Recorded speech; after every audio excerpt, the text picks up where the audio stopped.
to play the games that suck. He'd rather have a buffalo take a diarrhea dump in his ear. He'd rather eat the rotten of a roadkill skunk and down it with beer. He's the angriest gamer you've ever heard. He's the angry Nintendo nerd. He's the angry Atari Sega nerd. He's the angry video game nerd.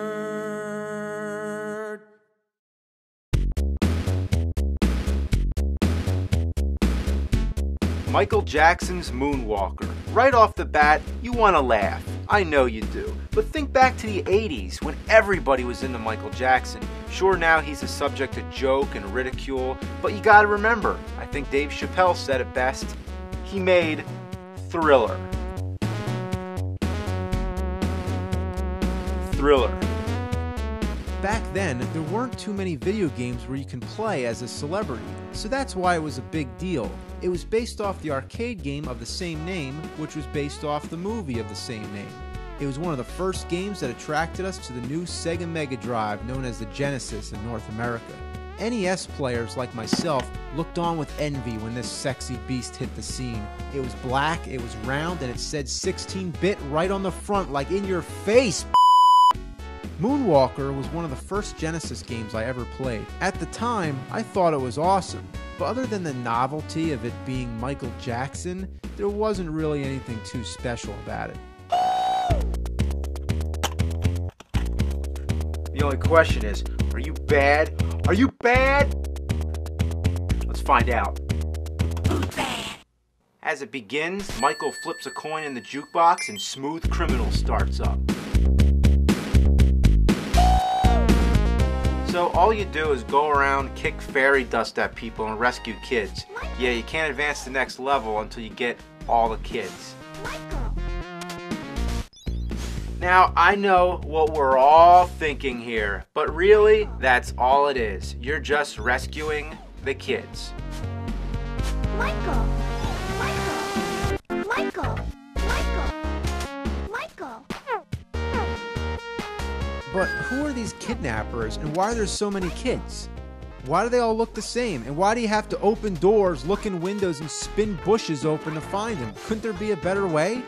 That's the main problem I have with this game, is how redundant it is. You can't skip any doors, because if you go through the whole stage and miss just one kid, you have to go back. And of course, you're not going to remember which door you didn't open, so you got to open them all again. You have no choice but to stop and check every single door, every single window, and leave no stone unturned, quite literally. Most of the later stages don't even follow a linear pattern. They don't go from left to right or top to bottom. They're all over the place, so you're always going to be confused which spots you already checked. There's one stage where you're checking cars, but often there's a bomb in the car that you can't avoid. You don't even need to get hit by the explosion. The bomb itself hurts you. Even if you check the same car twice, there's another bomb. You have no choice but to check every car, so the only way to avoid the bombs is if you played the game so many times that you can actually remember which cars have kids and which ones have bombs. I'm also not very fond of the kick, because if your enemies are shorter than you, it doesn't help. Like these spiders, or even these dogs. They're such a literally.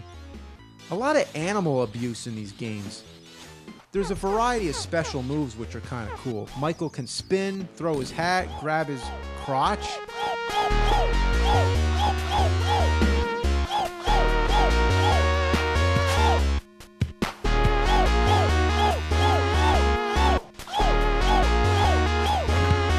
Why?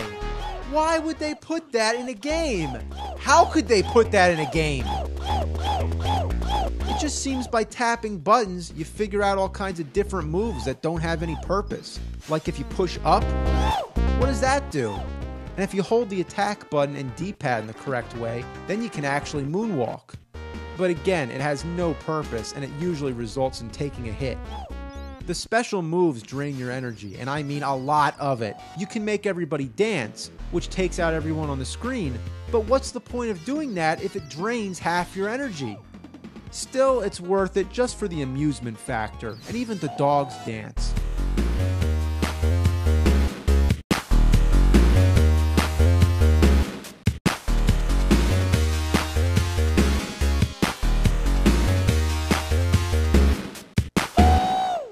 There's also an invincibility move, but let me tell you how this works. Every once in a while, a shooting star comes by. It's rare, but if you manage to act fast enough to touch it, this happens.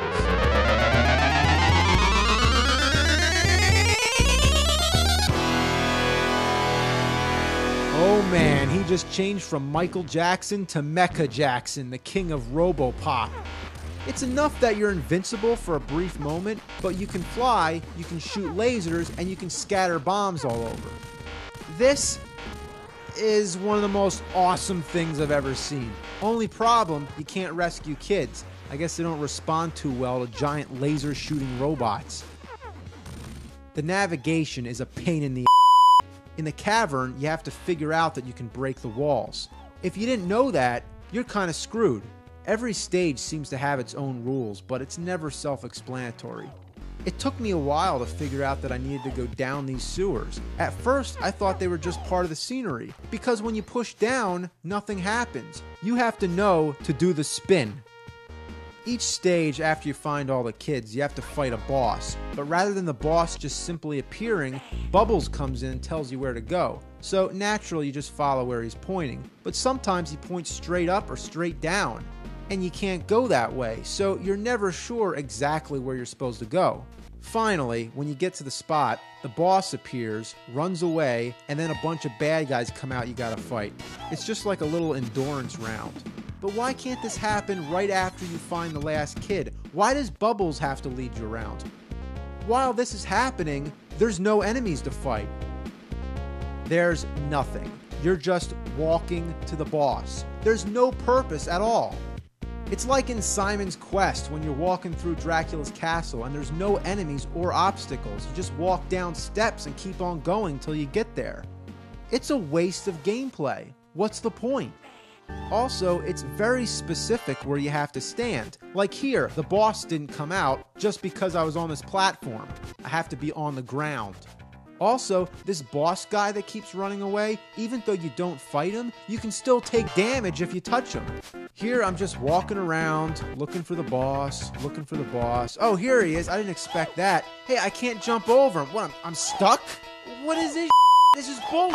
God, jeez! And when you die during the boss part, you don't start right where you left off. You have to start with Bubbles again.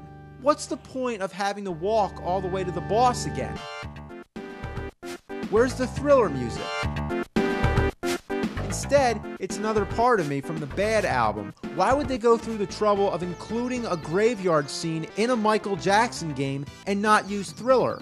I guess if you do the dance move, you'll hear it. No? That's the Thriller dance, but where's the music? Only if I do the dance in stage 3-3, I get a different song, Billie Jean. Apparently, some copies of the game have Thriller and others don't. That makes no sense. At this point is where the game starts to get really hard. Look at all these zombies. You think there's enough? And that's really fair considering I can only attack one side at a time.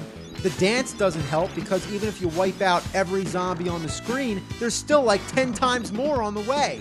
So draining half your energy isn't worth it. Holy there's so many zombies. So many zombies. Oh my god, there's like, stop. Oh, holy god, there's so many. Oh my god. Oh!